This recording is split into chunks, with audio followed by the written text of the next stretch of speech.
تعرف على الدور الوحيد الذي ندم عليه الزعيم عادل إمام وتمنى محوه من التاريخ.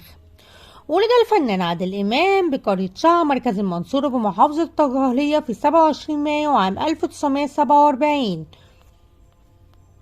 وكان التمثيل هواية عادل إمام المفضلة في مرحلة الدراسة، وشارك في عروض الفرقة الجامعية، والتحق بفرقة التلفزيون المسرحية عام 1962 وهو لا يزال طالبا بالجامعة. وكانت الأدوار صغيرة لكنها لفتت الأنظار إلى موهبته كممثل كوميدي، وقدم بعد ذلك مسرحية أنا وهو وهي عام 1962 في دور دسوقي أفندي وكيل المحامي مع النجم فؤاد المهندس، ثم اشترك في مسرحية النصابين عام 1966 على مسرح الحكيم، ومسرحية البيجامة الحمراء عام 1967. ثم قدم الفنان عادل إمام مسرحية مدرسة المشاغبين التي استمر عرضها من عام 1971 إلى 1975، وتعتبر انطلاقته الحقيقية كنجم مسرحي. ثم مسرحية شاهد ما شافش حاجة، واستندت له أدوار البطولة ابتداء من 1972، وأصبح النجم الأول للتلفزيون عندما قدم مسلسلات دموع في عيون وقحة وأحلام الفتى الطائر.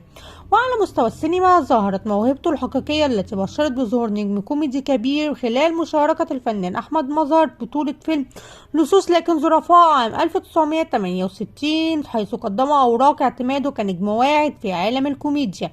لكن مرحلة ما بعد النكسة عام 1967 إلى 1972 عطلته قليلا لتولى مهمة النجم الأوحد في ظل الأجواء السياسية والفنية المضطربة، فكان يشغل الأدوار الثانية، وكان له حضور ملفت إلى أن جاء دوره الحاسم في فيلم البحث عن فضيحة عام 1973 مع ميرفت أمير وسمير صبري وكوكبة من قمم الفن في ذلك الوقت. شارك معهم كضيوف شرف. أثبت عادل إمام أنه ودع الأدوار المساعدة واستعد للنجومية، وبعد انقطاعه لفترة طويلة عن الدراما التلفزيونية تصل إلى 32 عاما، عاد بثمانية أعمال تلفزيونية عرضت في شهر رمضان في 8 أعوام متتالية بداية من عام 2012 إلى عام 2019.